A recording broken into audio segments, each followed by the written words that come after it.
Huh?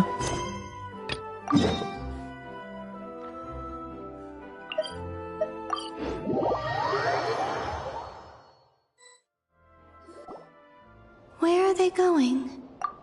They mentioned a mage and... a name? So, Mr. Varka, are you acquainted with this Nicole? Or should I call her Mage N? Not really.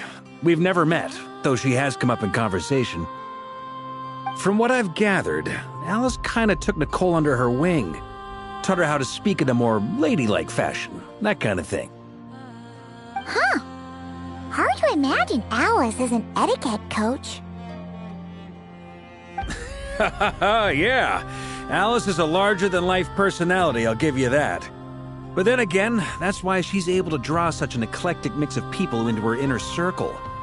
If I remember correctly, being an interesting person is actually one of her main entry requirements. So, if you ever wanted to join the Hexenzirkel, I'm sure you'd both be eligible to apply. Hey! Don't go around making promises on Alice's behalf! I wouldn't dare. I'm just trying to paint a picture of the Hexenzirkel for you. Okay, sure. Anyway, since none of us have ever met Nicole, how are we supposed to find her? We can't just go up to every woman in sight and ask, "Hey, are you Nicole?" Maybe something she's wearing will give it away? Like, a windbloom pinned to her chest or something. Wait a minute. Alice never said Nicole was from Mondstadt. Oh, true.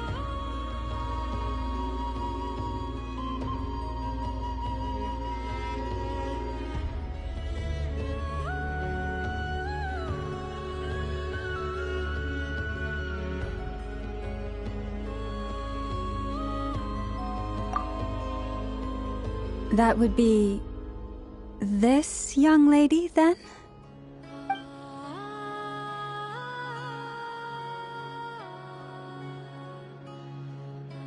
Hey there! Sorry to disturb you, but... are you Miss Nicole? Varka, Knight of Boreas of the Knights of Favonius. Alice might have mentioned me before. Mm-mm.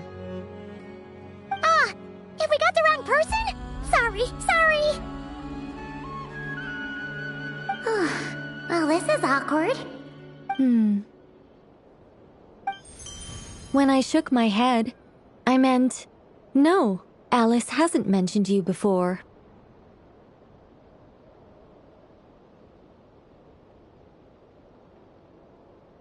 Huh? Where is this voice coming from? My apologies. For certain reasons, I am unable to speak. This is the only way I can communicate with you.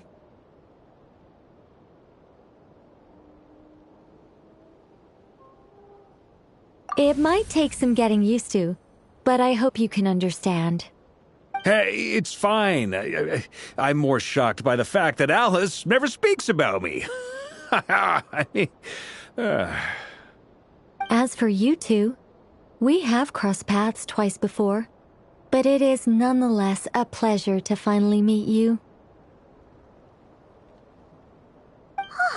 It's really you! Thanks for all your guidance in the past! You're quite welcome. This time, things are different. We have reached the unwritten pages of the story. You might say that we stand at the crossroads of fate.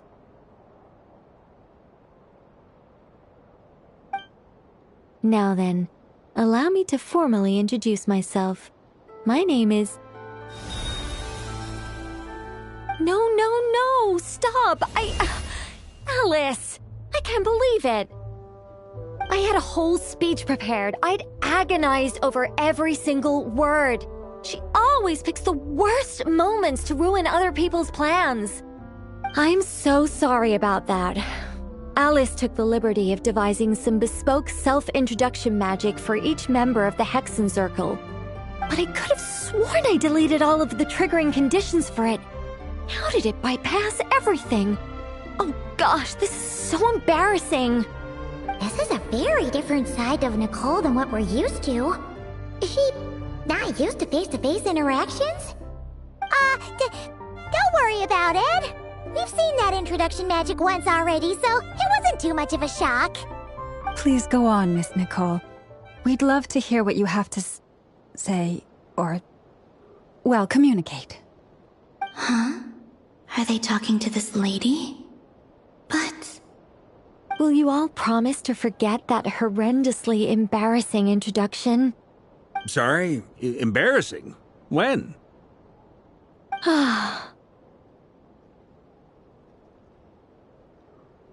Yes, my name is Nicole, and I am one of a very few angels who have retained both their preferred form and their power.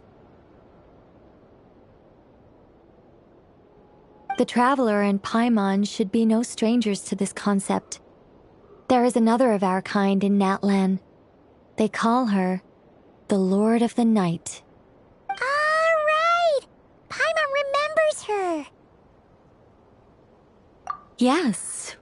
Well, I have retained more of my power than she. It's because I don't have a long-term duty to fulfill. To be more specific, no. We'll be here all day if I get into the specifics. Moving on. If I'm not mistaken, you are here because you wish to learn how one might reach the moon beyond the sky. That's right. Is that something you can give us any guidance on? Yes, I do know a way. It began with the Hyperboreans, who lived after the War of Funerary Flame. Blank looks. Maybe I should start with the background of the war. Or maybe not. It shouldn't be an issue. I'll fill in the gaps for you when we have more time. Anyway, after that war ended, the three moons retreated to beyond the false sky. The Hyperboreans were humans I once aided. They accepted the civilization and creations bestowed upon them by the angels. But despite accepting many blessings of the angels, many among them still held on to their faith in the moons. They were reluctant to accept the new order, even after the War of Funerary Flame. They sought to contact the moon goddesses beyond the sky and receive their guidance. But all three had passed away by that point.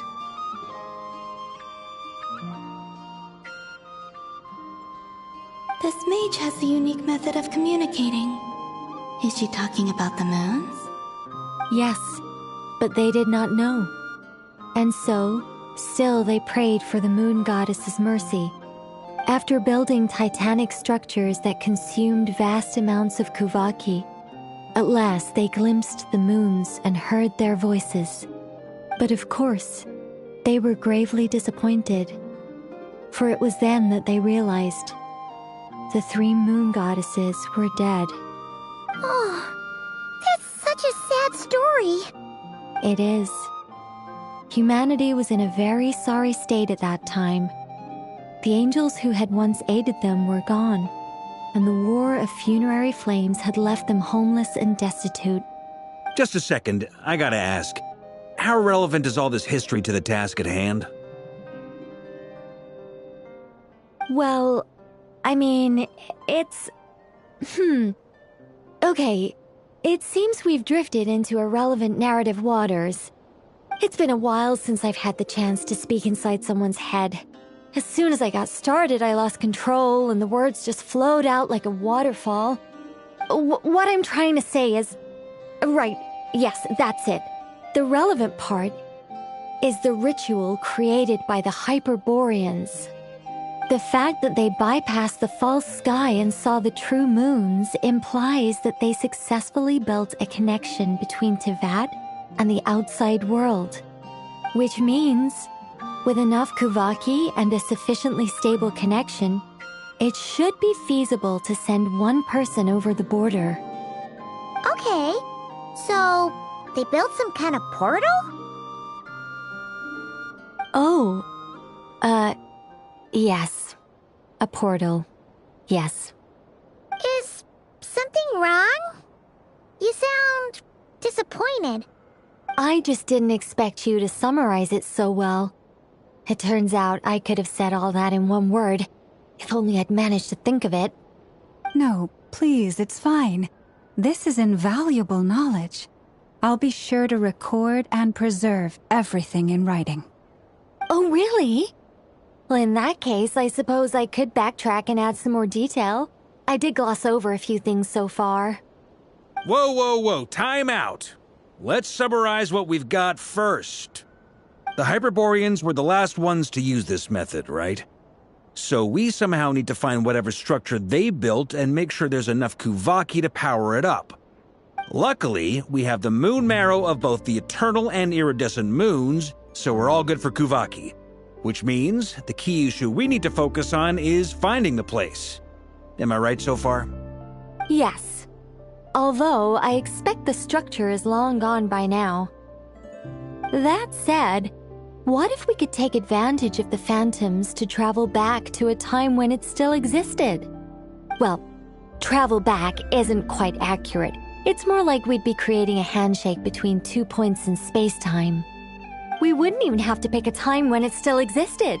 It could just be a time when it still appeared in phantom form via projection, or we could project our own phantoms, fold them together at... You look lost. Was that too hard to follow?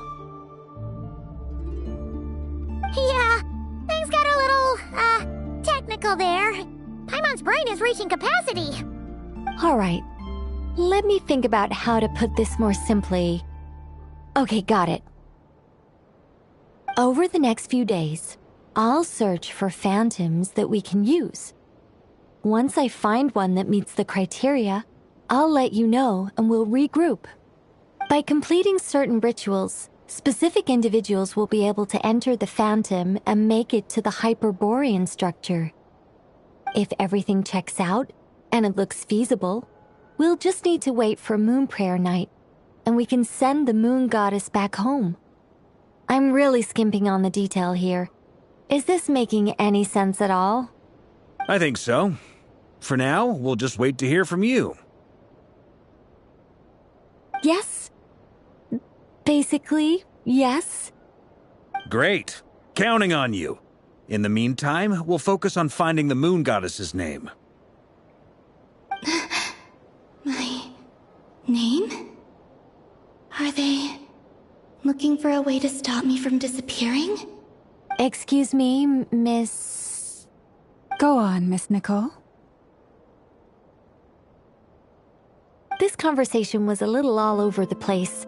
I didn't catch your name. I am Lauma, of the Frost Moon Scions. Ah, I did wonder. I noticed that you listened very intently when I spoke about Hyperborea and the moon's history. If you'd be interested, I'd love to visit you this evening and go through it again in greater detail. Also, if you were serious about making a record, it would be too risky to simply write down the raw details as is. I would suggest some tweaks. Maybe rewrite the stories as fairy tales or fables, perhaps even prayers. Anyway, we can cross that bridge when we come to it. So, see you later then? Oh, and no need to prepare anything. Just a cup of tea will do. See ya! She seems friendly. It's just... It's so nice to find someone who's actually willing to listen. I've been dying for a chance to finally go through all this systematically from start to finish. Any longer and I'd probably start forgetting it.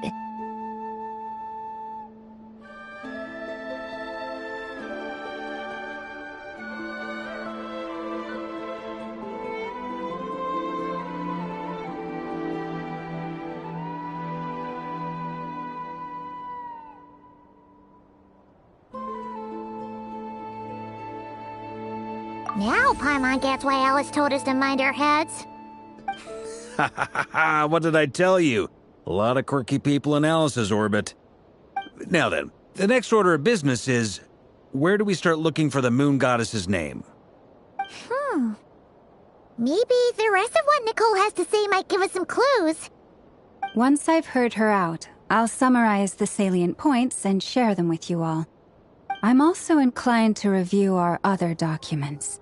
Yes, our faith was first established by our Hyperborean ancestors, but many of the more factually accurate records are from after Kutar's birth.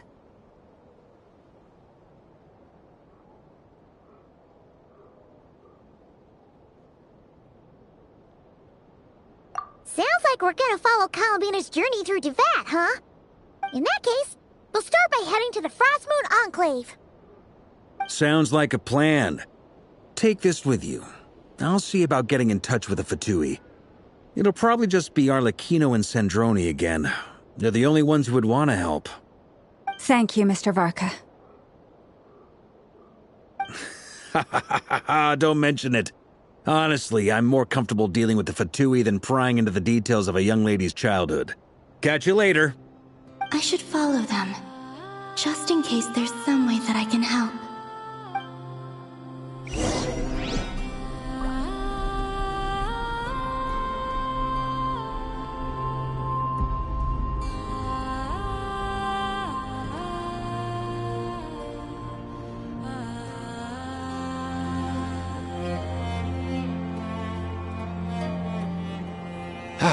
Most things in life aren't one and done. Soon as you're rested up, let's make a move.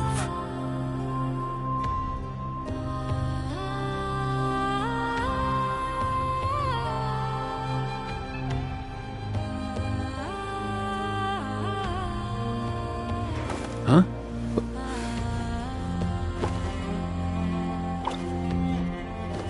Hey, get out! Cuckoo!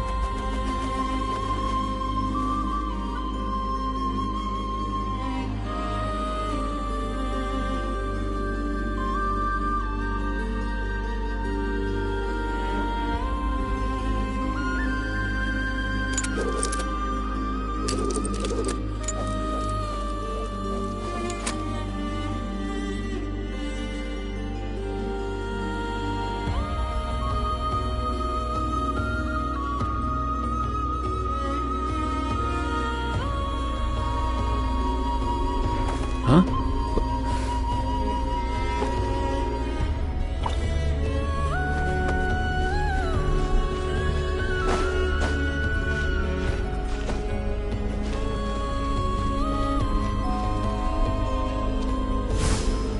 All time, bro!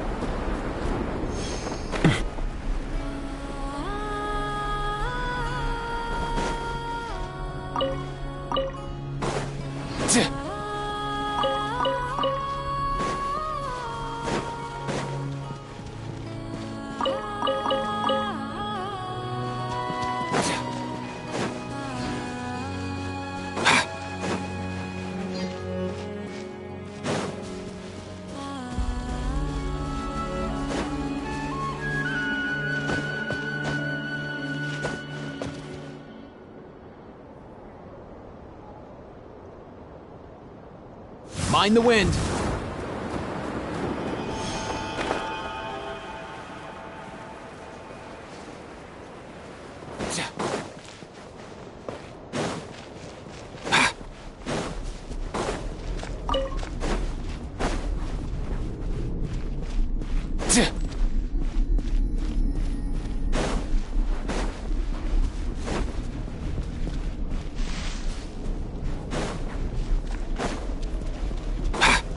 Hip.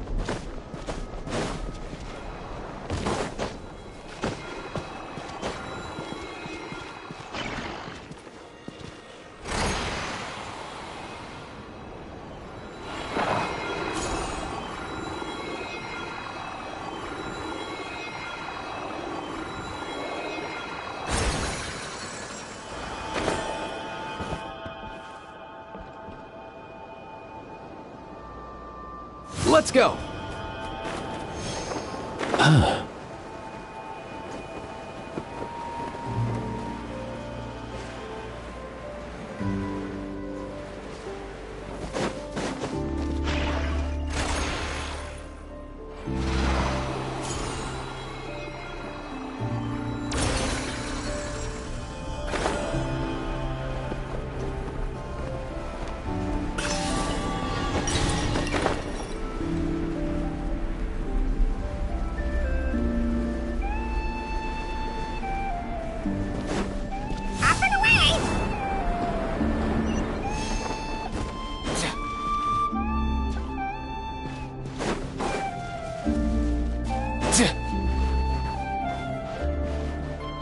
Let's go!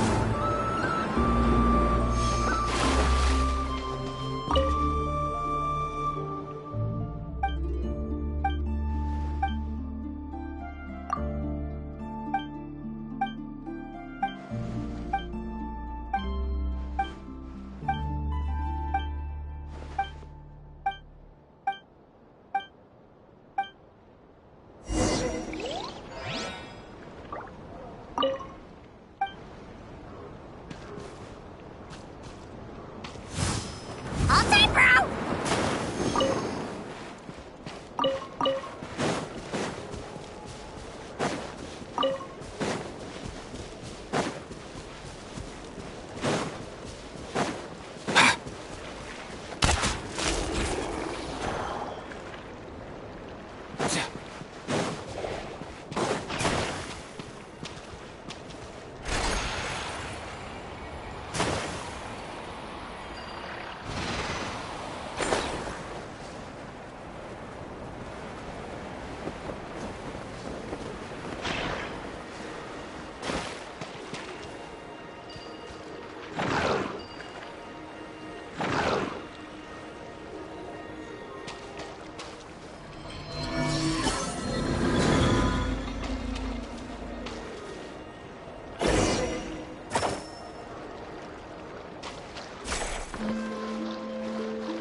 Mind the wind.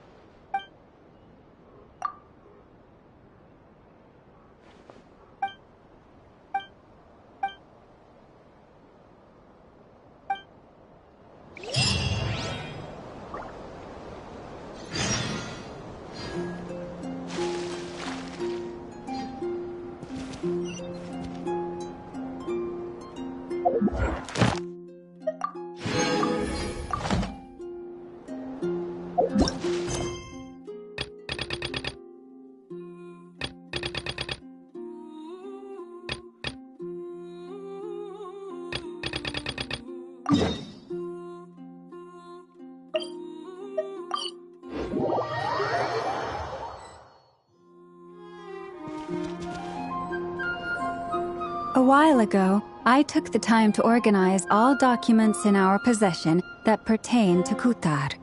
What you see here is the material I consider reliable. You're saying there's unreliable material too? Yes. Most of the information we have was transmitted through an oral tradition.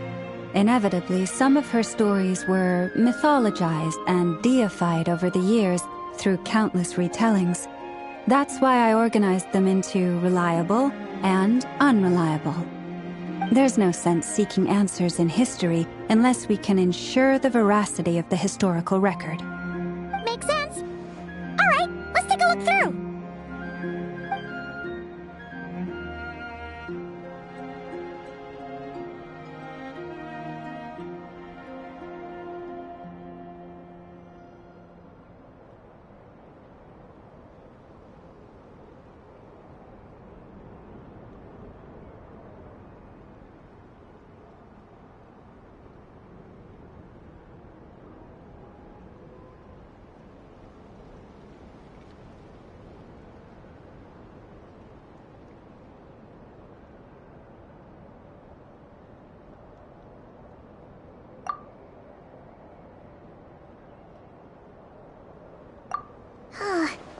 Almost all these records refer to Kutar instead of Columbina. Although neither of those is her real name. Paimon's not sure what point she's trying to make. What we can gather from these records is that the Frostmoon Scions worshipped her as a god, placing impossible expectations upon her. I cannot fault them for their earnest faith, but for all their devotion, worshipping her day in, day out changed nothing. I imagine that none of it resonated with Columbina. It wouldn't surprise me if, even back then, she had already begun to reject the name Kutar and everything it represented. Lama speaks the truth. When I heard them call upon Kutar with hope and expectation in their voices, they may as well have been calling upon somebody else.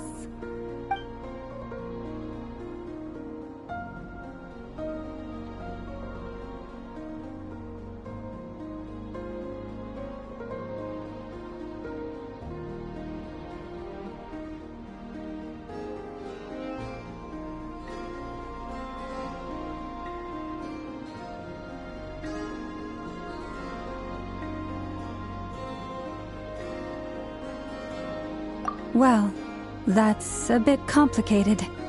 I looked at the level of detail, perceived authenticity, prose style, and how realistic their portrayal of Kutar seemed to be. Amongst the Frostmoon Scions of today, only I know of her existence, and I alone have spoken to her face to face. As such, I know that there are certain things she simply would never do. That being said, I have sensed some changes in her lately. Changes? Me? Seems like this is getting us nowhere. For what it's worth, why don't we check the unreliable sources too? Sure. Give me a moment.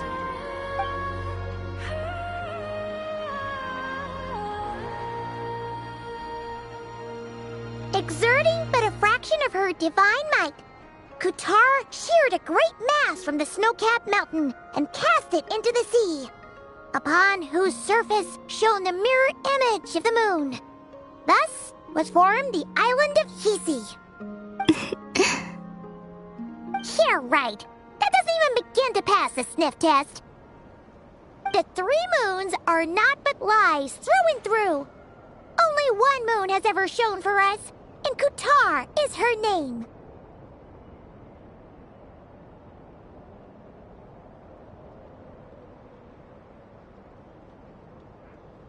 The vast majority of ancient texts are filled with fanciful tales like these. I trust you understand my criteria a little better now. Kutar did not speak, merely gazing into the distance in silence.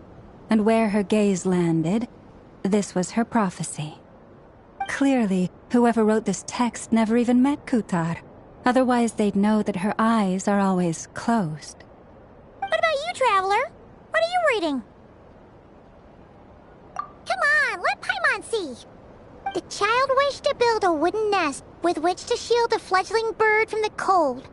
But being so young and lacking in strength, the child could not snap the branches from the trees. Kutar was passing by. Upon seeing the child, she summoned forth a Kuhenki, who built a beautiful nest for the child. I remember that.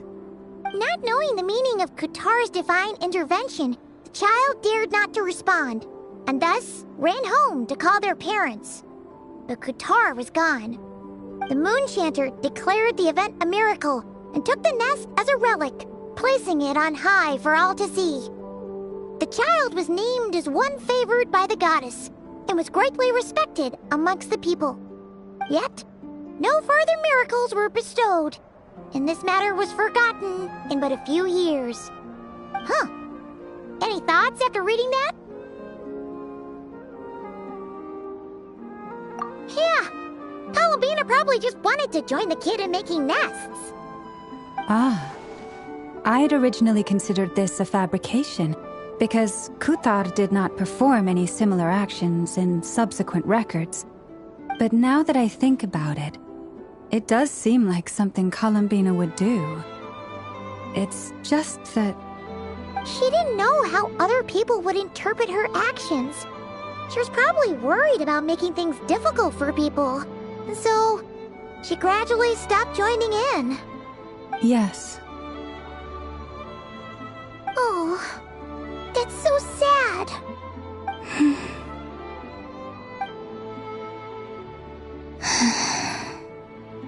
And now, I can make no such gestures of warmth, even if I want to.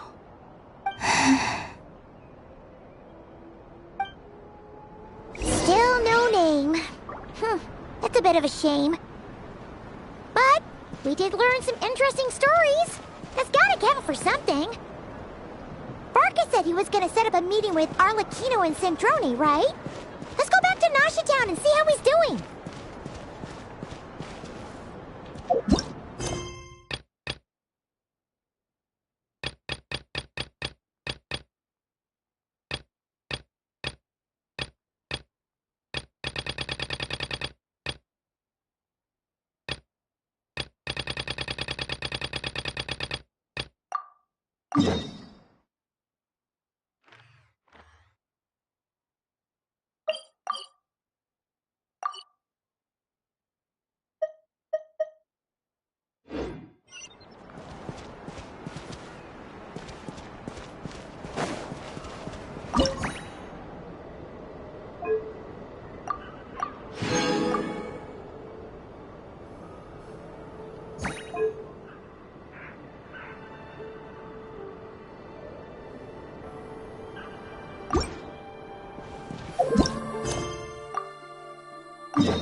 Let's go!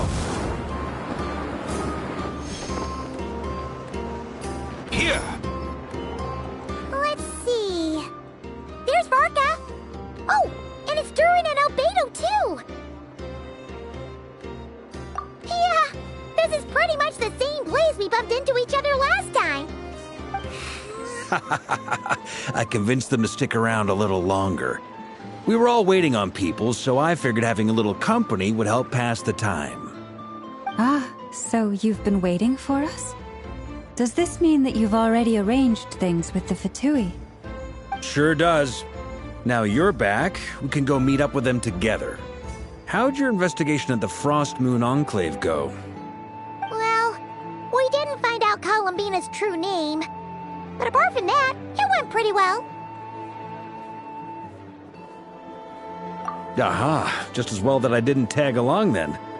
I'm sure our moon goddess wouldn't want every man and his dog knowing all about her private life. Still, desperate times, desperate measures, I guess. Someone had to do it. So, Varka was waiting on us, but what about you two? Are you waiting for Alice? Oh, no, we already met with her. We discussed that experiment I mentioned to you last time. Oh, and she also handed me this communication device. That's right. I understand she informed you about the relationship between the Phantom phenomena and Teyvat's borders, yes? She wants me to help her with some more experiments on that front. She said that she'll contact me through this device with more information. Ah, I see. Following instructions and making observations. Pretty common research method. Takes me right back to Albedo's lab. Wait, then who exactly are you meeting? Someone you know.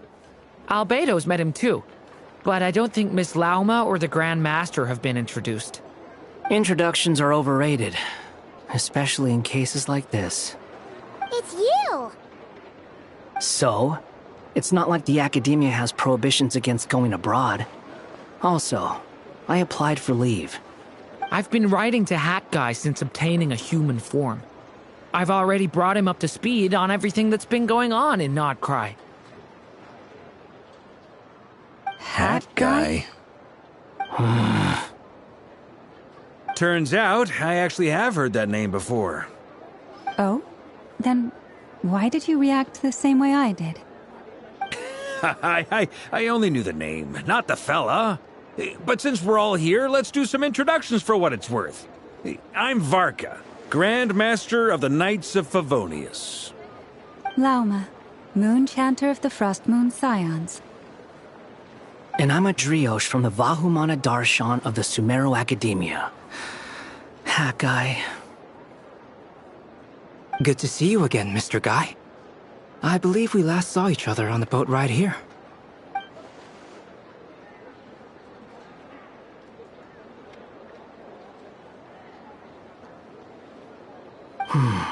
Mind you, the only reason I came here is because there's someone I want to look into. Who's that? The Doctor, also known as Dottore, second of the Fatui Harbingers.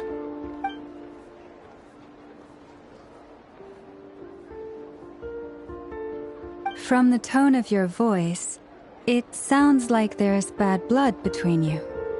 I was reviewing our archives and noticed that a lot of information about him was missing. Left a bad taste in my mouth. That's all there is to it. Dottore, or Zondik, as he was then known, once studied at the Academia, but he got kicked out before he could graduate.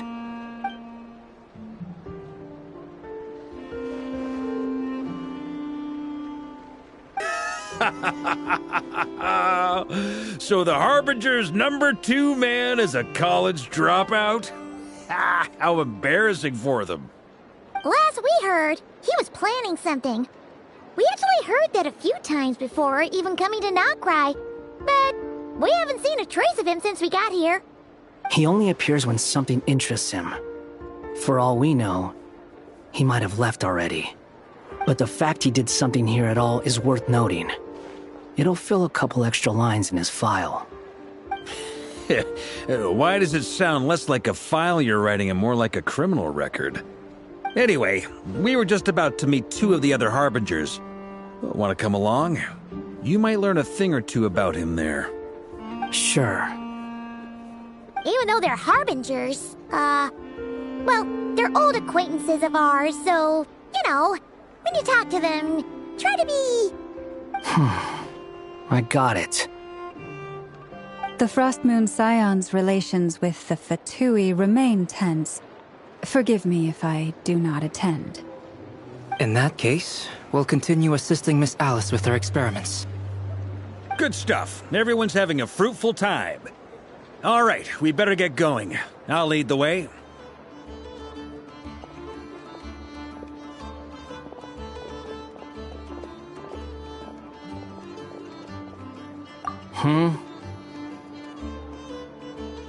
Well, yeah. That's obviously part of it. But I'm not the only one who has a score to settle with him. Neither you, nor Lesser Lord Kusanali, nor I want to see him meddling with things again. What's the hurry? Don't worry. Pigeons always know which way home is.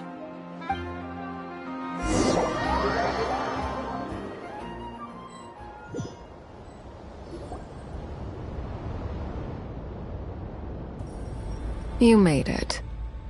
Who is this? A scholar from Sumeru. They call him Hat Guy. He's an old friend of the Travelers. Wait, this is the Academia representative you wrote about? He doesn't exactly look the part. I believe this will prove my identity. You'll notice it bears the seal of the Sanctuary of Surastana. Well, what do you know? So it does. All right then. My mistake. It's fine. I expected as much. What? So as I mentioned in my letter, the Academia's got its eyes on Dottore. But this matter remains top secret. Apart from those assisting in the investigation, the fewer people who know, the better. If anyone asks, I'm here in Nodcry to pursue my personal academic interests. Gotta say, Barca, you did pretty well to keep all this under wraps for so long. Sounds like you got in touch with the Academia about this way back. you flatter me.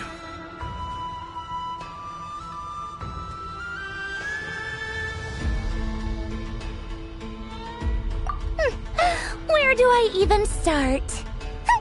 Remember that time we fought Rerir at Star Sand Shoal? He sure let me have it then, didn't he? I'll bet Dottore had that all sketched out, with me as his convenient little pawn. He could not care less about us if he tried, but hey! The feeling's mutual.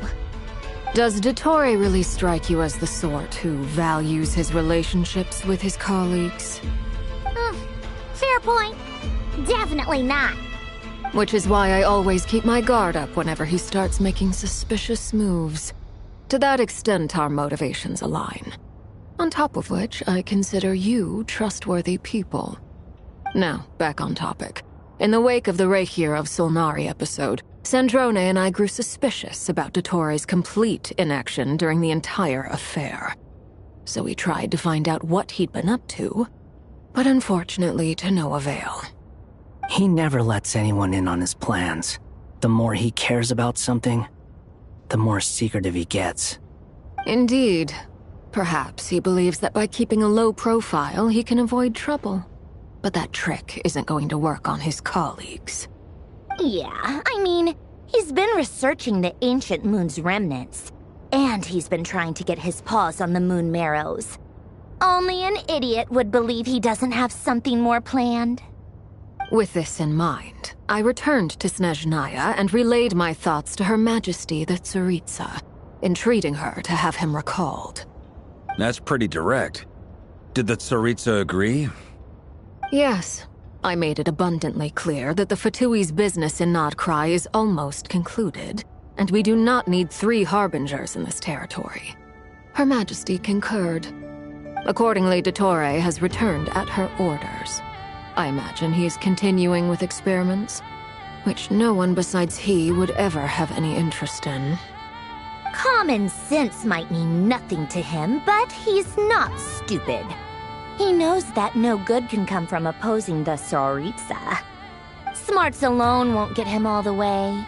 He needs the Rooster's resources and Regrator's Mora, both of which the Tsaritsa can strip from him by waggling a finger.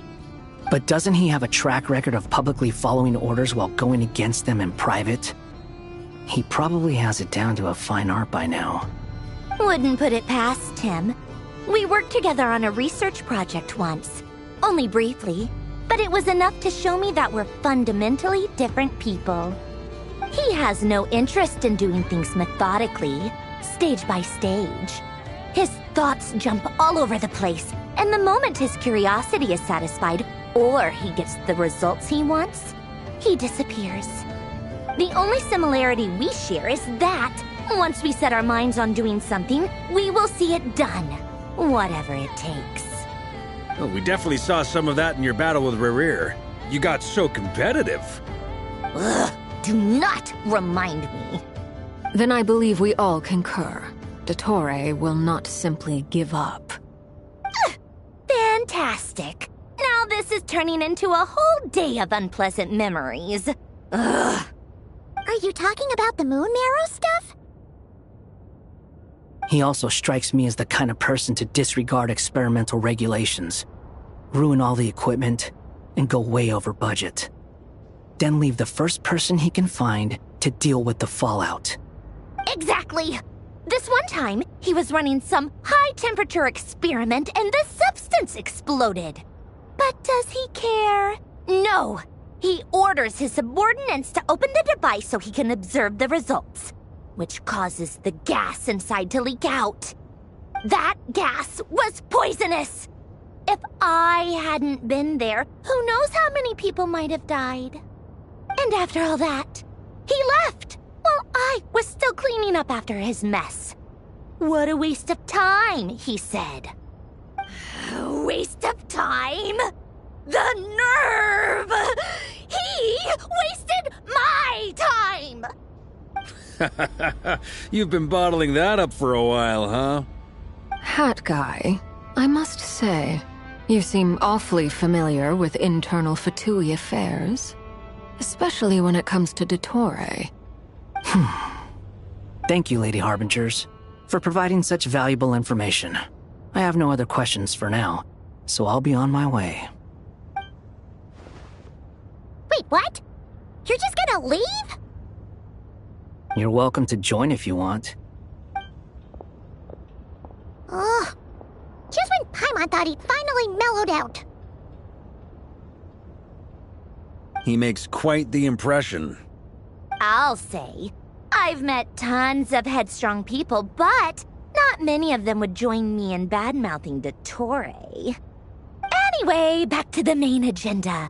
Barca, you said that Columbina has gone missing? Or rather, disappeared. Yeah. We're working on building a connection between her and this world. The simplest method is to find out her real name. I've actually asked her that question before, but she said she didn't know. Considering our relationship, I doubt she was lying to me. As far as I recall, she was never dispatched by Her Majesty to claim a gnosis or anything like that. The Tsaritsa's plans had long contained a place specifically for her. I always thought that was weird. What could she do that the rest of us couldn't? Knowing what we do now, it's probably something related to Kavaki, right? More than likely. When she first arrived, Columbina would often go to Her Majesty and ask when she could start the task assigned to her. But Her Majesty always gave the same reply. The time has not yet come. So she spent her days in Snezhnaya doing basically nothing. The Tsaritsa has summoned a beautiful blind maiden to be a harbinger, giving her the third seat by virtue only of her enchanting voice. It was a dumb and stupid rumor, but the reality of the situation made it hard to refute. And what happened after that? I imagine she stopped caring. She no longer seemed to care why she had been recruited, and Her Majesty never gave her any missions, so she just continued to sing in the flower garden. For my part, I was busy. So busy, in fact, that watching someone be that idol had me fuming. but still, I got the sense that she had long been used to a life of other people claiming she was needed when she wasn't. I just felt that having a place to stay would cost me something eventually. And so I waited quietly for the day that I would have to pay the price. And on the other end of that spectrum, you had me. Someone once told me that I had the lousiest work and the toughest luck. That's a good way of putting it. I forget who said it, but those words have always stuck with me.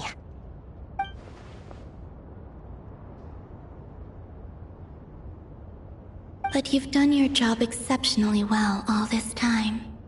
Because at heart, you are a conscientious person. What is it? Something come to mind?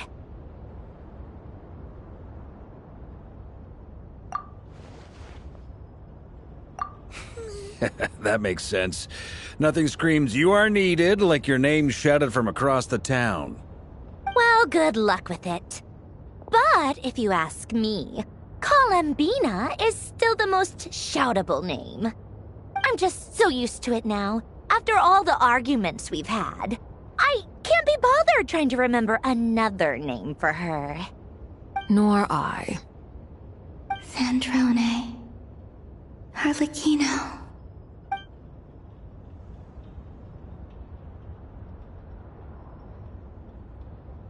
Huh! It's a Seelie! Does that mean Nicole has news for us? Ladies, I thank you for your hospitality. If the chance ever comes up, I definitely owe you both a drink sometime. I'm sure it will. You can make your own way out. Heck, you've been here enough times, you probably know your way around better than I do.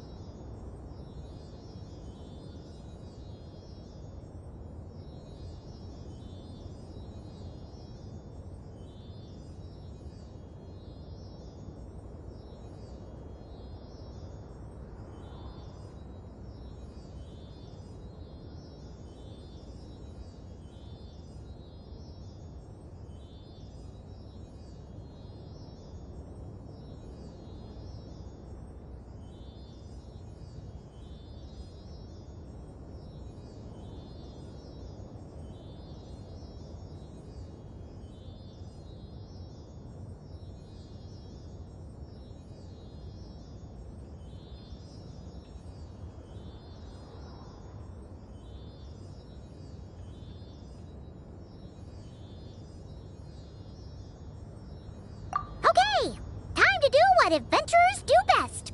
Follow that Seelie!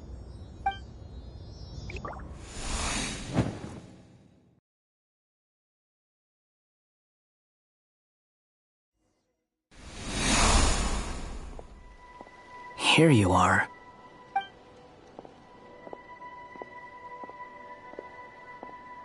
Oh, hat guy. How come you're back so soon? Did things go all right with the Fatui? Fine. Dotori's been summoned home by the Tsaritsa. Couldn't get much more than that. How about you? Any progress with the investigation? Unfortunately not. We've tried everything. Different phantoms, different locations, different points in history. But the results are the same each time. Abyssal monsters roaming the land. People crying out in despair, with no hope of being rescued. Every time I see it, I can't help but think, is this what it was like in Mondstadt when Dragonspine Durin attacked? And, if I fail in the task I've been given, will I create yet another tragedy? That's just meaningless speculation. When we encountered similar phenomena previously, I tried to interfere with those illusions, using sounds and lights to guide them. However, we could not change their fates. At most, we were able to extend their existences. The events of the past are like fate that has been written into Irminsul. There isn't a living thing in Teyvat that can escape its past. But Miss Alice instructed us to try to find ways to change the outcome that these phantoms face. It's an impossible task. Can't you just refuse? Since she asked us to do this, I feel like it can't truly be impossible. Or if it is, well, mages can make the impossible possible. I could not have been born as Durin otherwise. But you also said that your past 39 attempts were fruitless. That's true. But you're still going. Yes. After this many futile attempts, surely you realize that you're not doing this because you still believe what some mage told you. It's because you want her hypothesis to come true. It's something you wish for deep inside. So, think for yourself about what you want to do. As long as you don't believe it's futile, it isn't. Yeah. Previous experience indicates that we cannot touch the phantoms, which limits the effectiveness of our interventions. If we want to clear this hurdle, we need to break this rule somehow. Same thought here. Following the same rules means repeating the same failures. Reducing ourselves to mere playthings of fate. So you mean we need to figure out a way to make contact with them despite knowing that we can't? Yes, and I suspect that's something only you are capable of. Everything in Teyvat is logged in Irminsul, but the withering that once occurred in Sumeru was a sign that the Great World Tree was being corrupted. This corruption allowed things that should not have existed in Teyvat to appear. This is tantamount to rewriting reality to an extent. You're saying abyssal power might be able to affect those phantoms? No one's ever tried it before. If you're gonna try it, it'll take courage. And you have to be confident that you can control it. Is anyone there? Has anyone seen my daughter? She's missing. I have to find her. I hear someone inside. Spargana? Are you in there?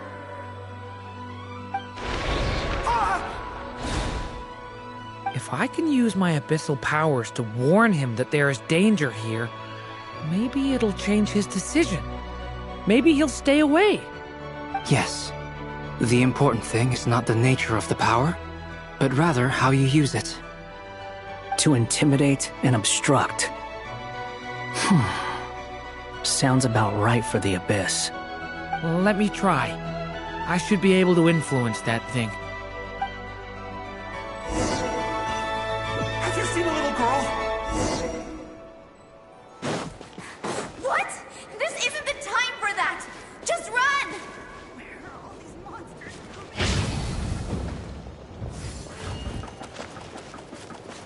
coming? Leave it to me! There's someone inside. Spargana? Are you in there? Where are all these monsters coming from?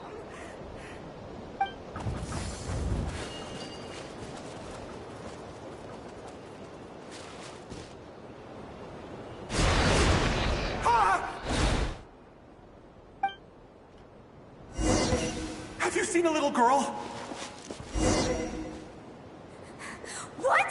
This isn't the time for that! Just run!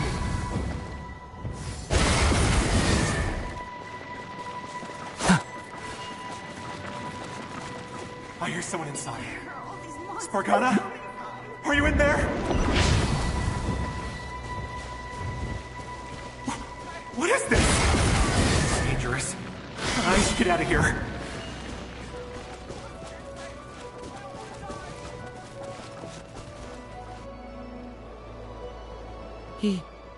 He really left.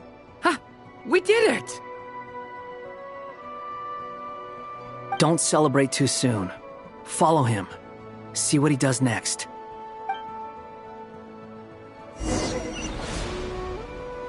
Monsters approaching from the front.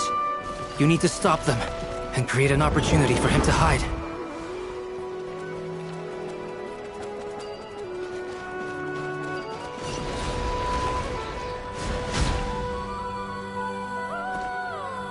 Help me!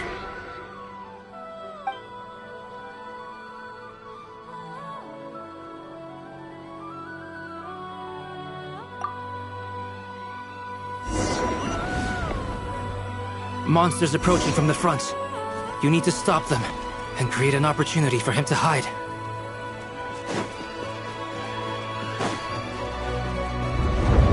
No! There's monsters ahead! Devouring Claw!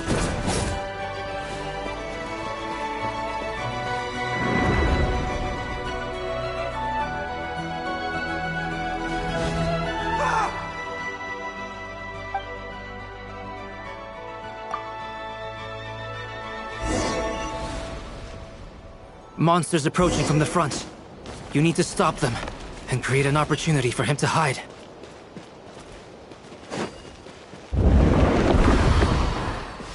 No! There's monsters ahead!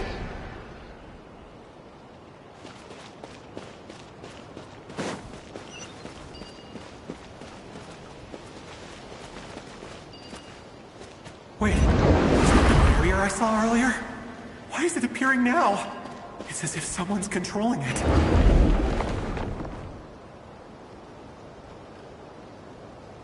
The monsters are gone. Is it safe now?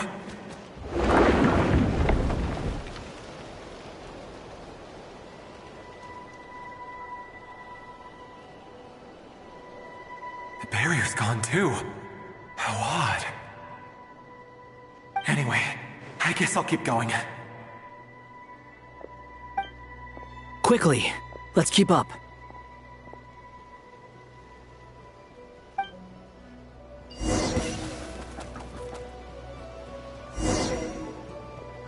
Wait, there was someone else here? Don't go any further. We've got anti-monster traps laid out everywhere.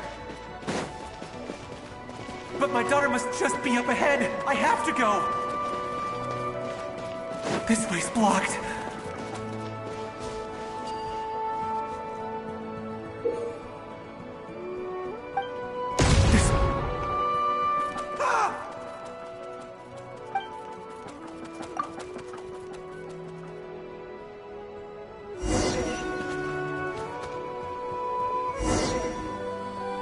Wait, there was someone else here? Don't go any further. We've got anti-monster traps laid out everywhere. But my daughter must just be up ahead. I have to go. This way's blocked.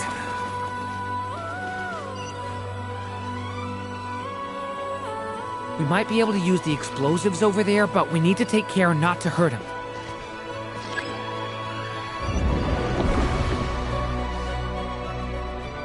I'll use the barrier to keep him at a safe distance. This barrier seems to be helping me somehow.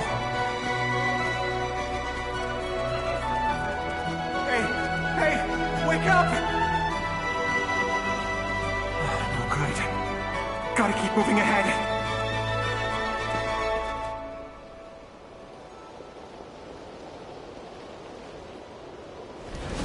So many monsters!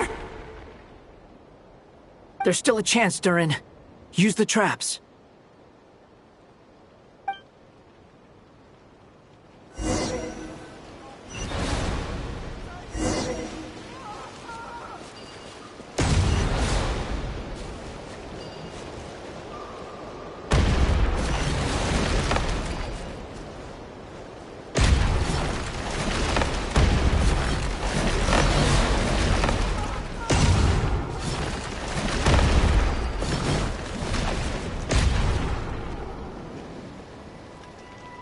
This is a new development. I've never seen this happen before.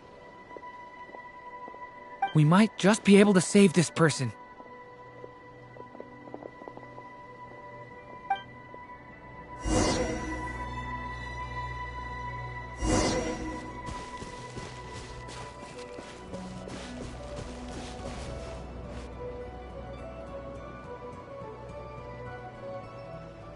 Hello there. Have you seen my daughter? Spargana's her name. She's carrying a large backpack. Get out while you still can, you fool. You won't find any survivors here. But I can't just leave her here. She must be so scared right now. Sorry. Wish I could help, but I haven't seen her.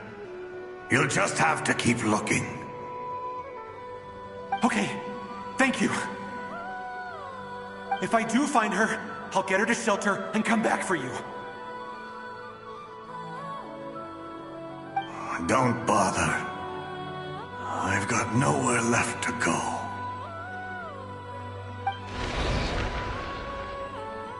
What's that noise? Monster! No, if he goes inside, he'll be walking into a trap. Let's try this once more. This time, we have to stop him.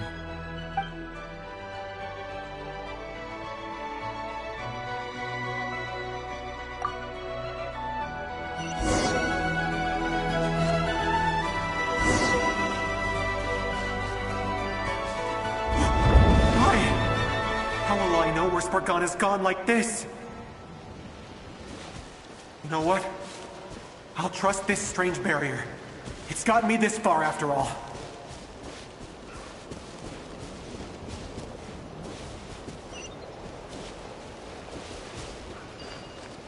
Spargana, are you there?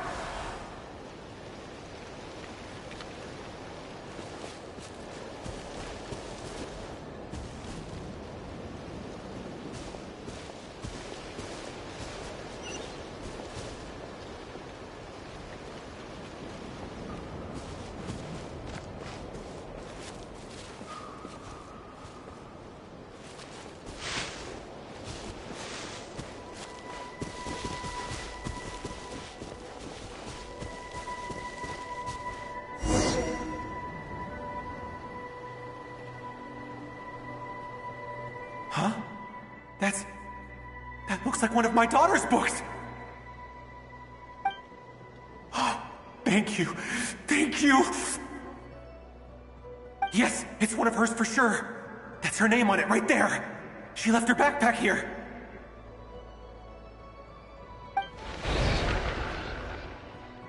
Durin, just like last time. Use the explosives.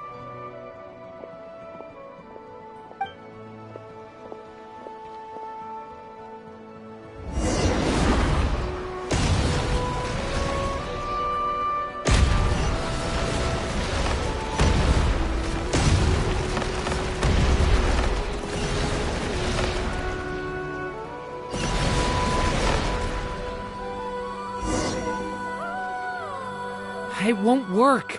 There's not enough left. If he makes it in, he'll die. But then, this clue could be the key to him finding his daughter. It might not be the only one. Better he misses that clue than loses his life. I guess so.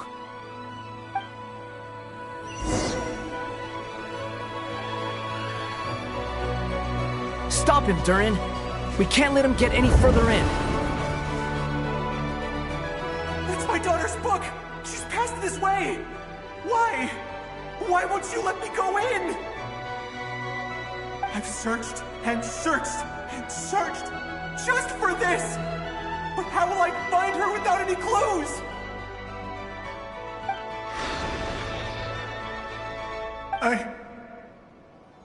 I no longer have anywhere else to go.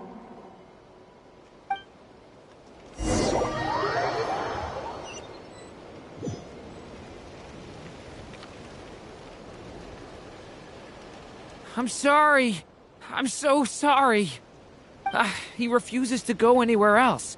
Whether he opens this door or not, all that awaits him now is death. We couldn't change his fate. Albedo? Hat Guy? Let's try one more time. I don't know how we're gonna do this, but I don't want to give up either.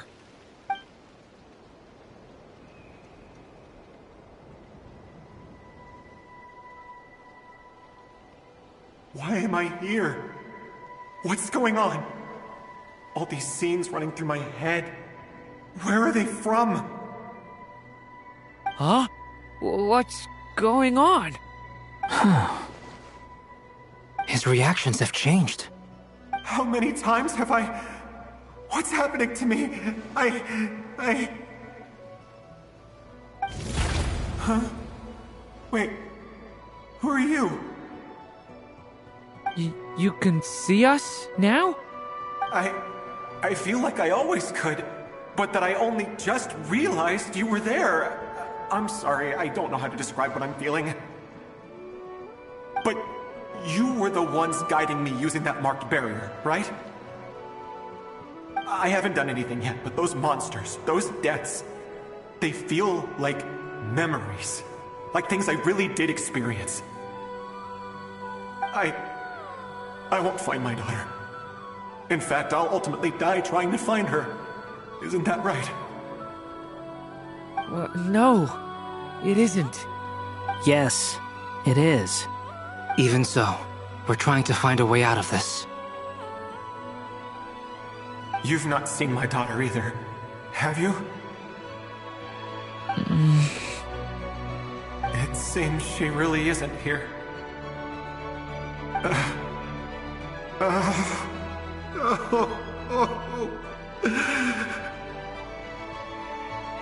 I'm sorry we couldn't help you.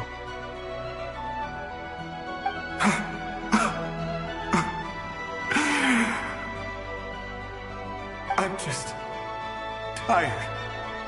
Maybe this is destiny. Maybe it doesn't matter how hard I search. How long do I have left? Experience says 15 to 20 minutes. 15 to 20.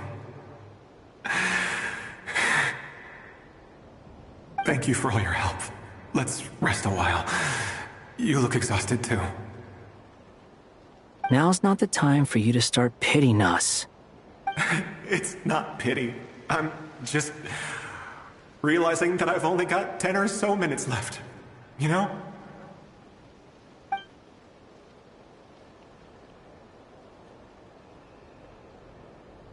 You say you're from Mondstadt, yes? A place with windmills, where people enjoy limitless freedom? And you're from Sumeru, where they've built an academy into a giant tree? Yes. It seems you've never heard of either place. Those names are unknown to me, I'm afraid, yes. Have you heard of Hyperborea? I have, but I heard that it was destroyed in the distant past. I see. That was where my ancestors once lived. What about Delphi Pytho? Was it later rebuilt?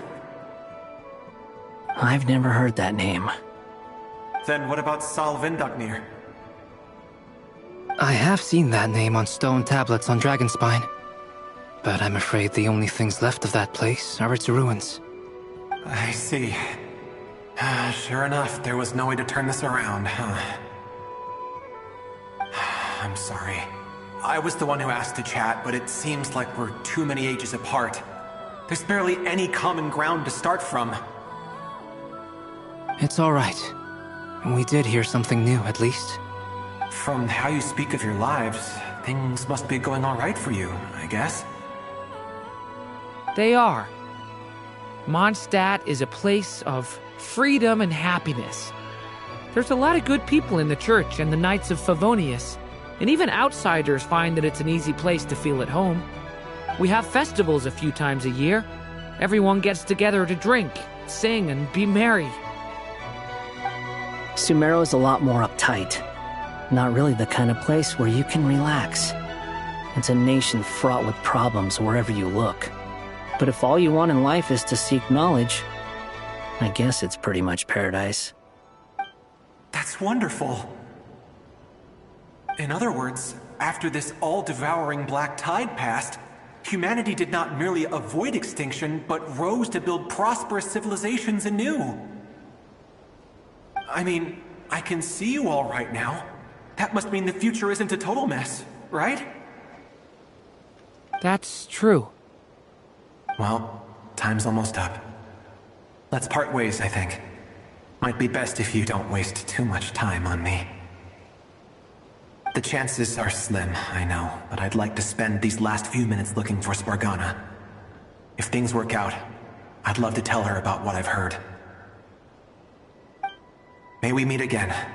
Well, or not, most probably. In that case, may your wishes come true.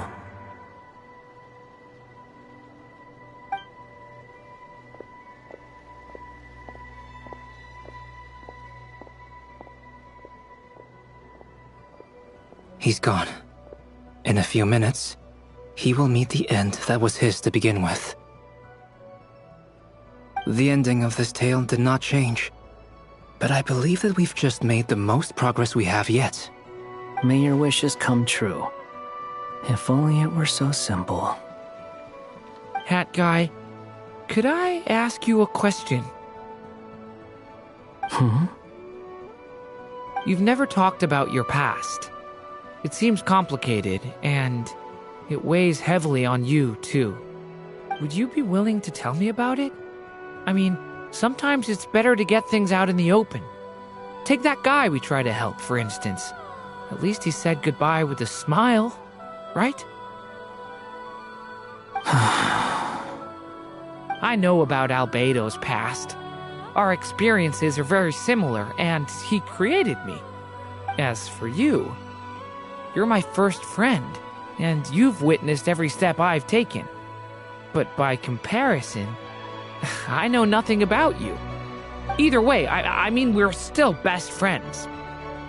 But if I knew more about you, I might understand your thoughts a bit better. I've told you about myself. I'm a student at the academia. And what did you do before that? Prepared for the entrance exam? All right. If you really don't want to talk about it, I won't press you any further. I was a puppet built from the branches of a white tree, using technology left behind by the Conrian schools of mechanical engineering. A white tree? You mean an Irminsul tree? Yes.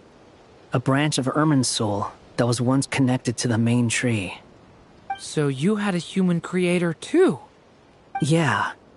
But my creator abandoned me after deciding that I was a failure. After that,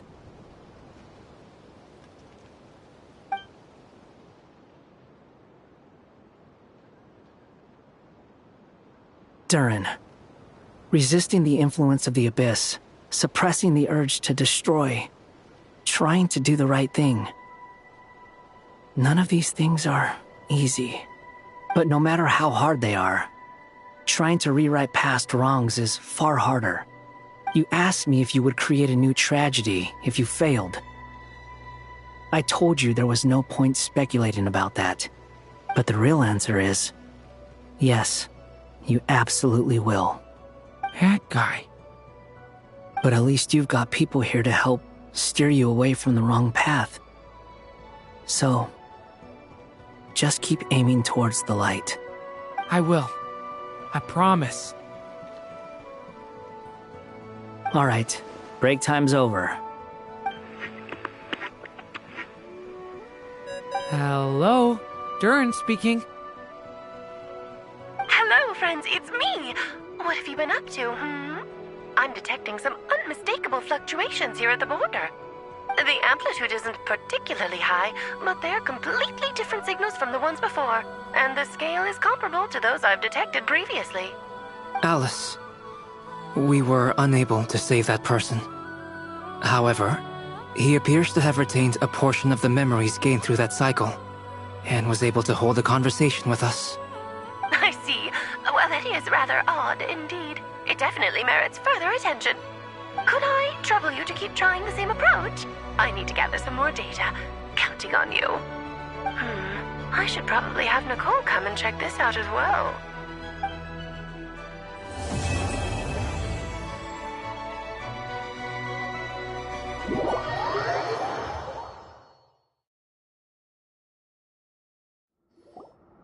There you are. I was worried you might stop to collect treasure chests opened by the Seelie along the way. It would have taken you so much longer to get here. Another conversation I cannot hear. I am delighted to see that you understand what takes priority, and that your adventurer's instinct has not swayed your resolve. Really, I must applaud you for it. You should know. Paimon's head. Okay, I'll try and keep it short. My senses are telling me that this is where we shall find the entrance to the ruins. Oh, cool! Well, what are we waiting for?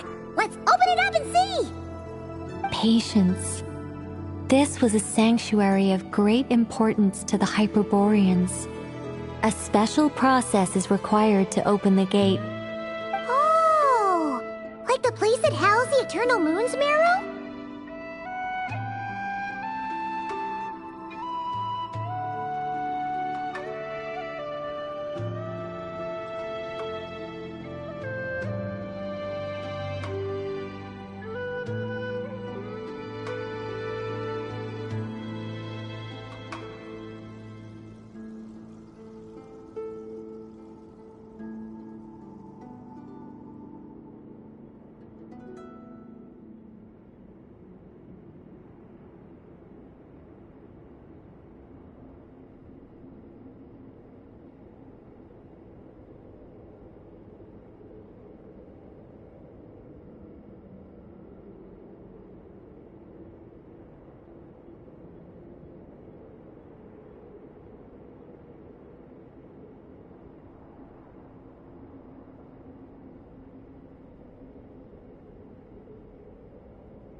Okay, so what's the plan? Need us to do anything? And just the short version, if you can. Ah, alright then. I was planning to start with some background on the invention of these techniques. Are you sure you don't want to hear it? It's quite informative. Remember what you were saying about priorities? Fine. Simply put, we need 3 human representatives to successfully undergo a process of Kuvaki resonance. Think of it as a test from the 3 moon goddesses to see if the entrants are qualified, with the most recognizable qualification being Kuvaki. Pretty sure Lauma would ace that test. Oh, wait. But we need 3 people. I also have no doubt that the Moon Chanter would be qualified. But we would need 2 other people with the same constitution. Therefore, the most feasible method is not so much to follow the rules, but to figure out how the test functions and find a workaround. I've done some research, and it turns out the mechanism is rather crude. We'll simply need humans to stand before it who have sufficient Kuvaki energy within them. I'm with you so far. How do we get the Kuvaki in them? The easiest way would be transfusion. Take some Kuvaki from Nodkrai's soil, put it into the bloodstream, and get it circulating in the body. So we're going to cheat on the test? Precisely. There are other methods, but this is the simplest one. Cheating the system is much easier than trying to hide from it. Huh? Ah! Sorry? Does the idea of cheating upset you, Miss Lauma? No, that's not it. I suddenly had an idea. Oh, what is it? It's about Moon Prayer Night. I figured out a way for Kuthar to join in the festivities. Huh? But as Paimon said, we need to have our priorities straight. Let's get back to the test. I'll follow up with Nefer on the festival arrangements. Oh, okay. Anyway, is this really the best method we have? A Kuvaki transfusion sounds dangerous, no matter how you slice it. If you think that's dangerous, wait till you hear the other methods. I'd be more than happy to go through them if you'd like. There are several. No need, we're good. Let's go with this one. Very well. Kuvaki transfusion it is. Now, I should mention that the risks can be greater or lower depending on individual compatibility. It would be rash to simply infuse the Kuvaki and hope for the best. If the body rejects it, the reaction can be quite severe. The symptoms are similar to another condition that some people living here suffer from, known as congenital Kuvaki sensitivity. So, before we execute our plan, I will perform a simple test of my own to see who is compatible and who is not. Once that is done, we will have to complete the resonance process as rapidly as possible. The participants must remain stationary while the Kuvaki circulates and bonds with them, and they mustn't eat or drink anything. What? No eating or drinking? That's some hardcore fasting. They'll all be monks by the time they're through.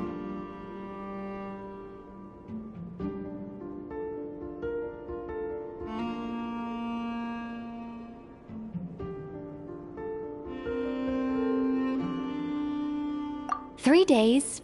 Oh, that's so long! And we still need to find 2 more people who are not just compatible, but also willing to volunteer. Fasting? What are they talking about? Really? Don't you want to think this through? Haha, count me in too.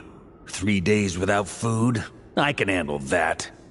Mr. Cole has made it clear that this is the easiest way. The way I see it, there's nothing else to discuss. It's time to step up.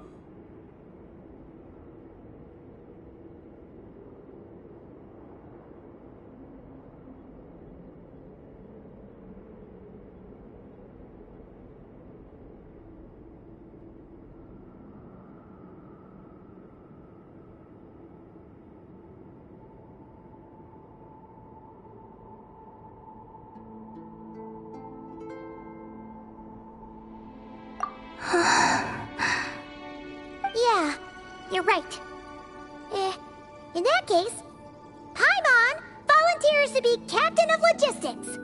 She'll keep the fires lit and grab some spare clothes to keep you comfortable.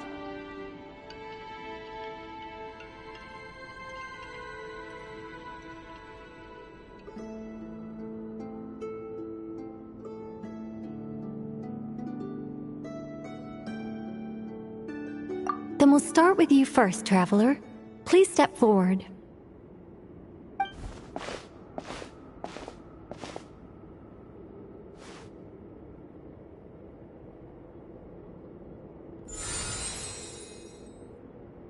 How's it going? Do you feel anything?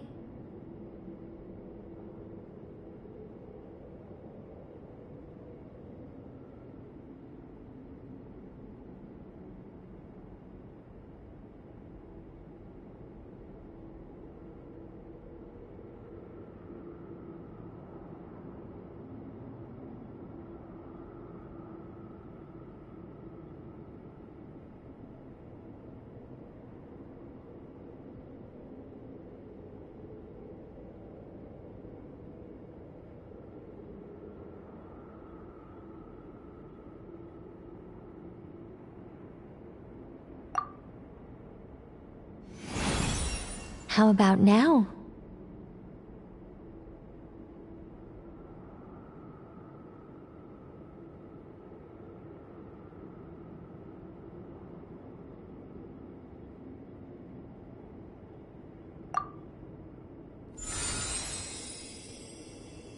And now?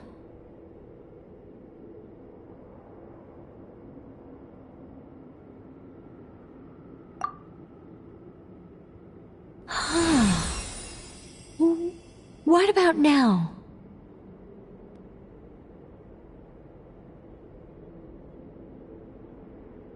You guys, it's not a competition, you know. All right, I'm officially impressed. Even as a descender, you can withstand far more than I imagined. It's like I summoned a giant stone titan to arm wrestle you. And your arm hasn't even moved an inch. In my last attempt, I infused 5 times the amount of Kuvaki required.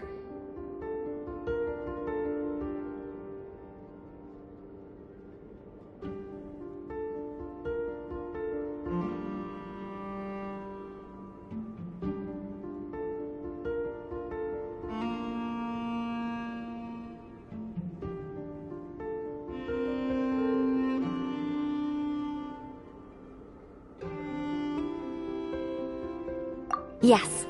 Safe to say, compatibility won't be an issue for you.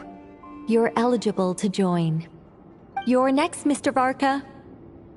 Sure, here goes nothing. All right. I'll start where we left off. 5 times the required Kuvaki dose.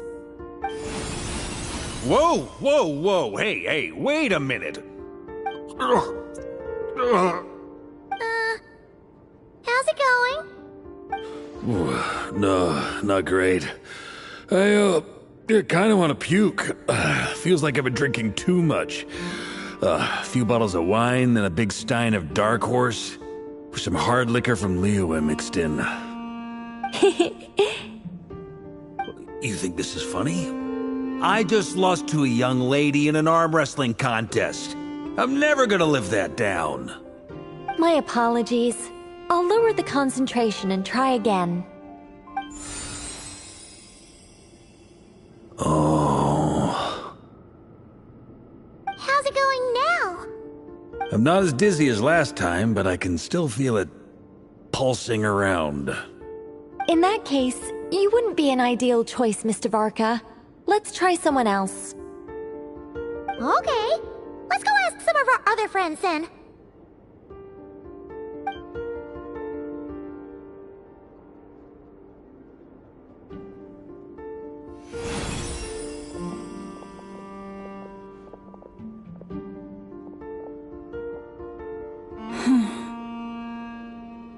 No surprises here, Miss Moonchanter. You're perfectly compatible. You may join.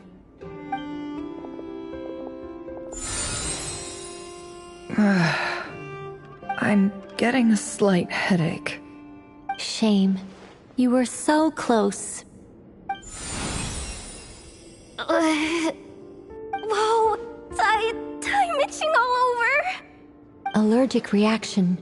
We can't have that. Huh? Well, are you gonna start a what? The Hexenzirkel is an organization that cares for and protects children. We will not have them do dangerous things. Not even tests.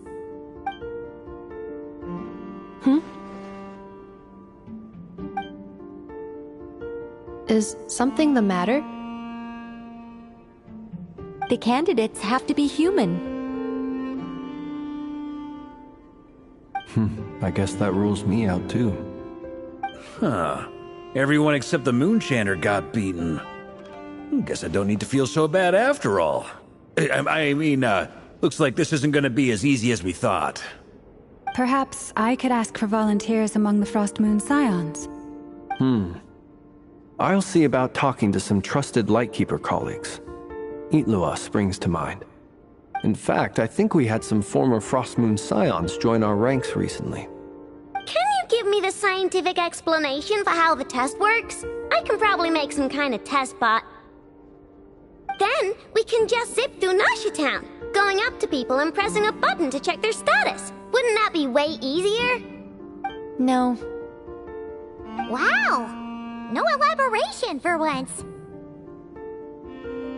How about I contact the Knights of Favonius garrison in the Wave Chaser plane? Shame that Lohan's already left. And that guy's even tougher than I am. Strange. The Moon Goddess is clearly revered by many people. So why is she on the brink of disappearing? She mentioned that the world has rejected her from the very beginning.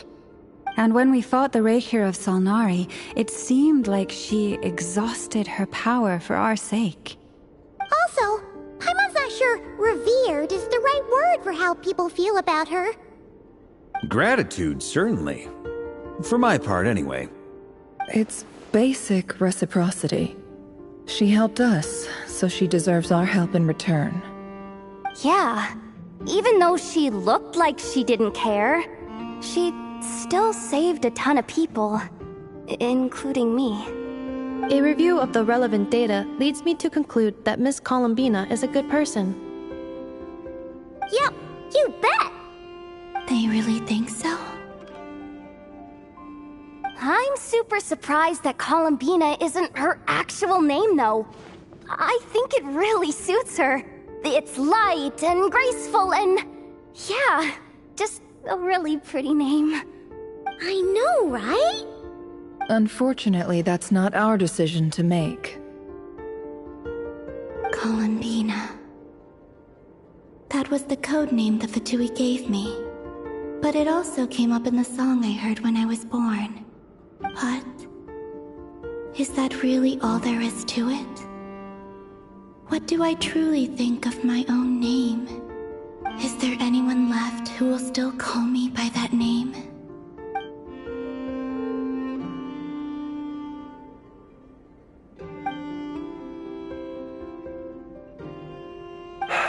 Moonprayer Night is getting closer by the day.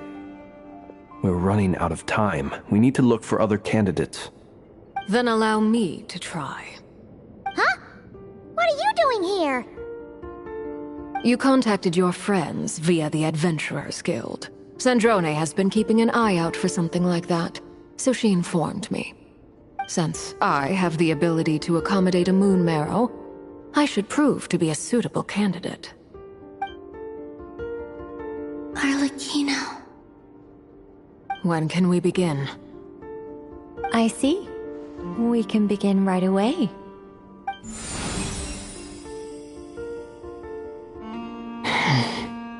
How was it? Did you feel any discomfort? Not at all. Then it seems we shan't need to look for additional candidates after all. Great! Cool. Alright, like Paimon said, the rest of us can take turns making sure the three of them stay warm and comfy. Then, my job is to take care of the caretakers. I will ensure everyone receives food and accommodation. I'm ready as well.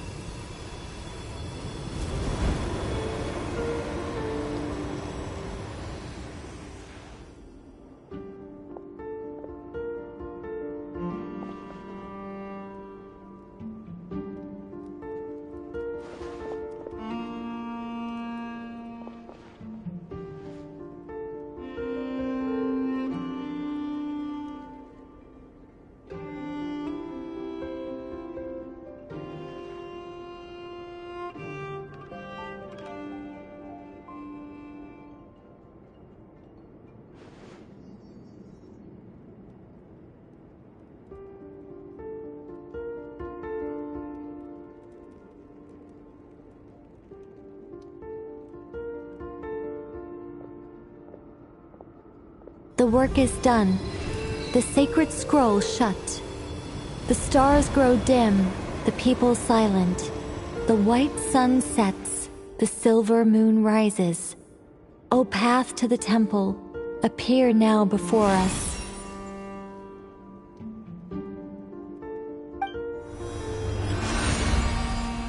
Wow! It really opened! So that's what all this is about. They've been trying to open this gate. Come, let us enter.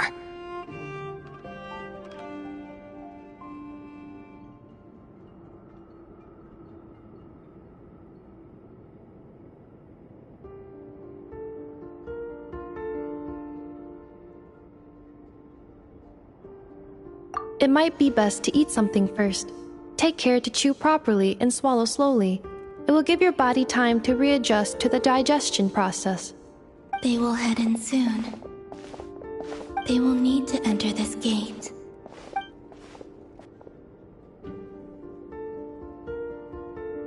Huh? I cannot pass through. Is it because I have no physical body? It has been faded. Can I really hold on until Moon Prayer Night?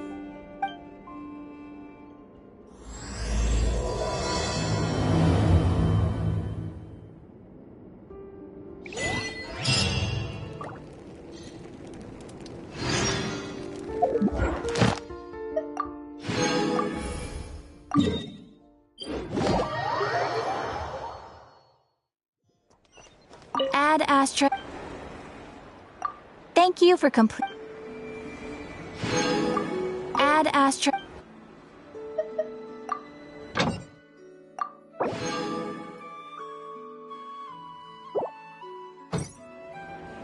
Ad Astra.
Ad Astra.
Light it up!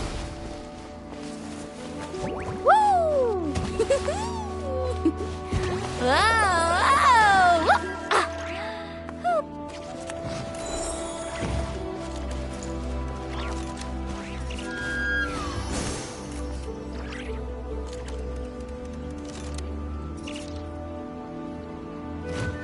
Full throttle!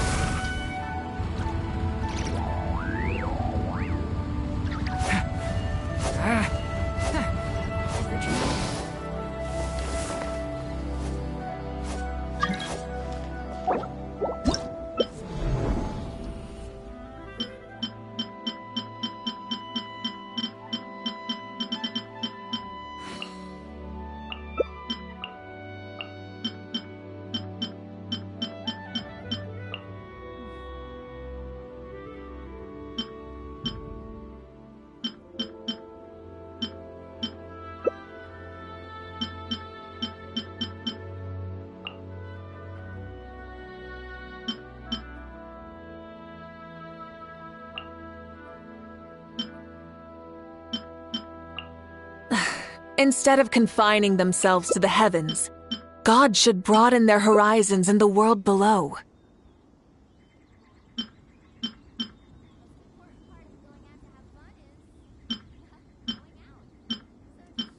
Exploration and trials. Adventuring is right up my alley.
Show no mercy! I've got a corner!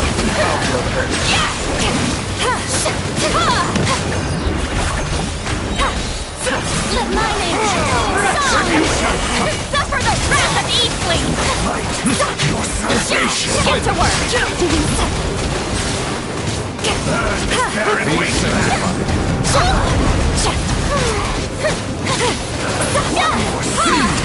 Let the world use you! Time to end this! Be washed away! Show no mercy! I got a corner! Settle down! Suffer the wrath of Eastling!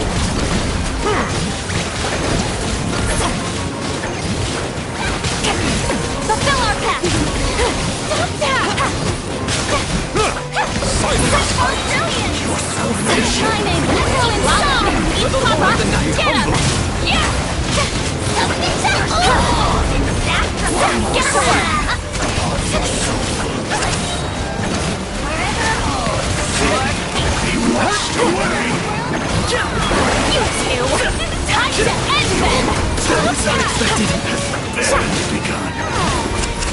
Be sanctified. I present!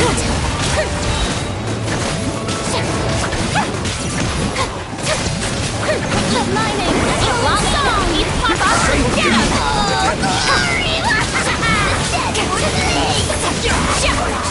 Get to work! Be humble. Time to shine! For the wrath of Eastling! Be washed away.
I'll take over!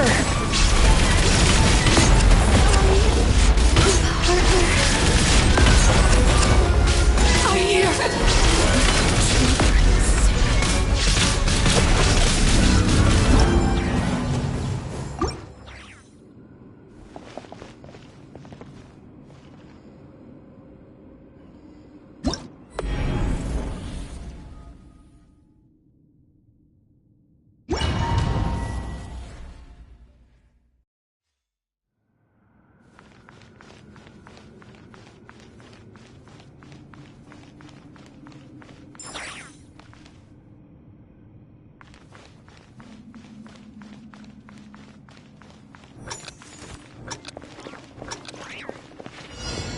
Laid bare.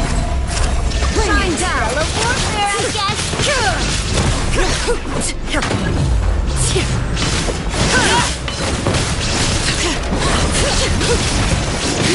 Let the mountains make oil! Leave it to the president!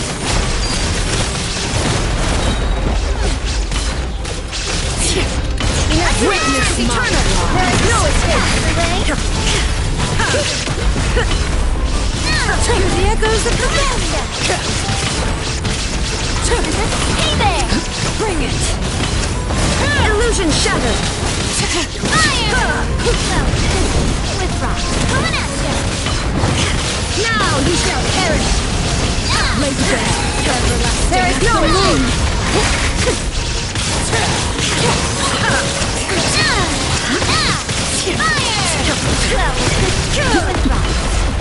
Shine down! Inazuma should be eternal! Letting great wings echo!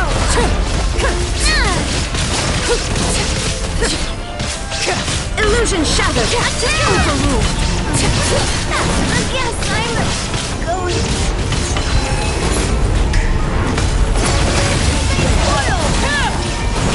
Bring it!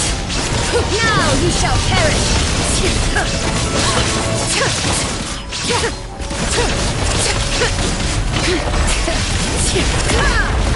Fall back and await my orders. This shall...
Rise with the sun!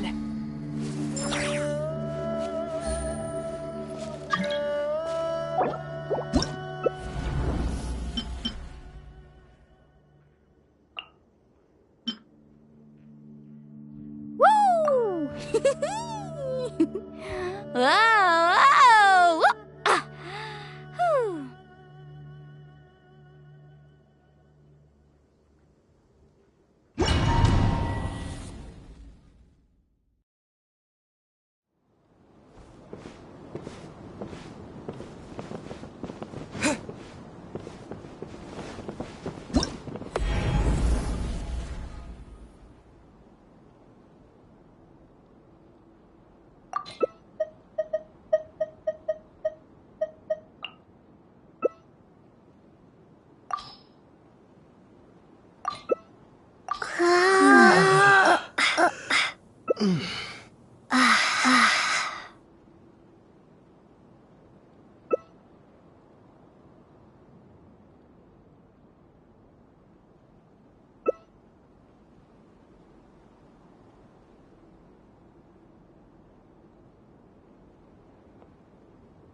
Cleanse you of your sins.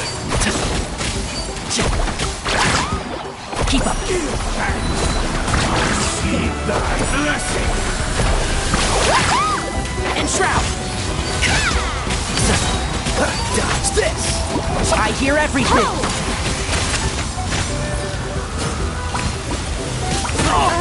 Don't try to rush your enemies. Unexpected. Sin on your soul. Burn this barren wasteland. Let's nip that in the bud. Enshroud. Burn the unholy dross.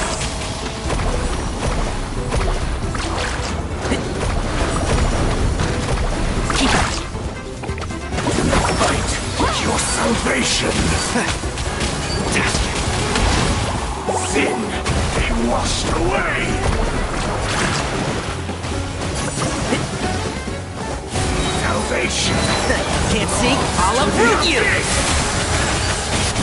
of your sins.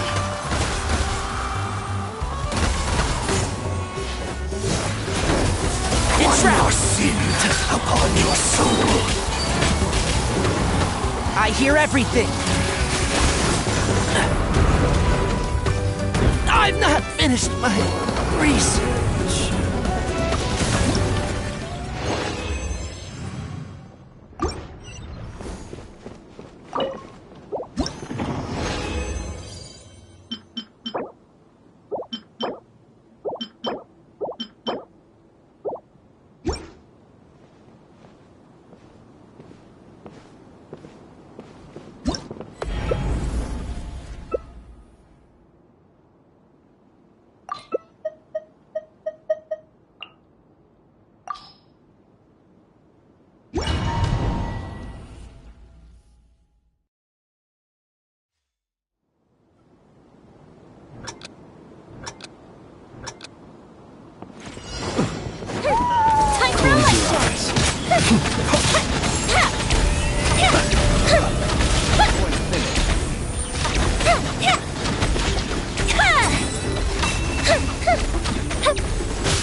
Emerge hazard right now.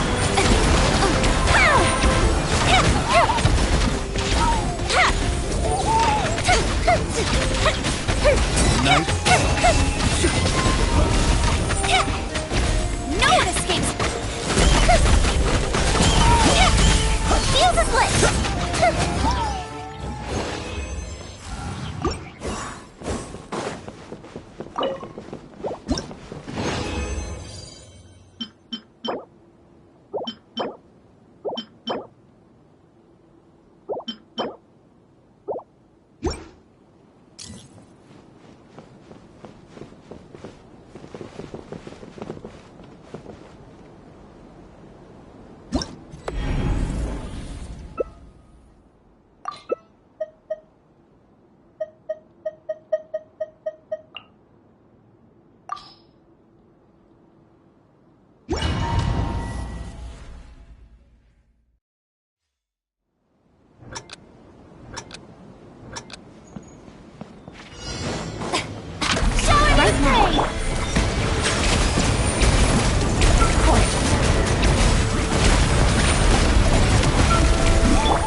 should I try this time?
Right now. Stop right there!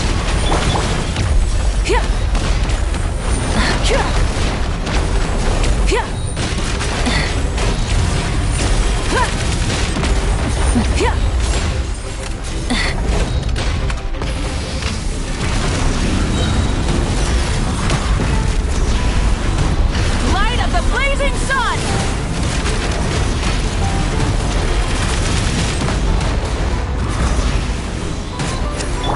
Let's light it up!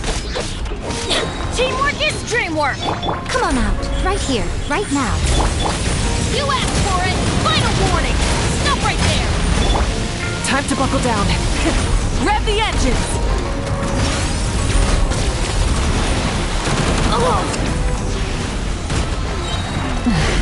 Pyroclastic surge!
you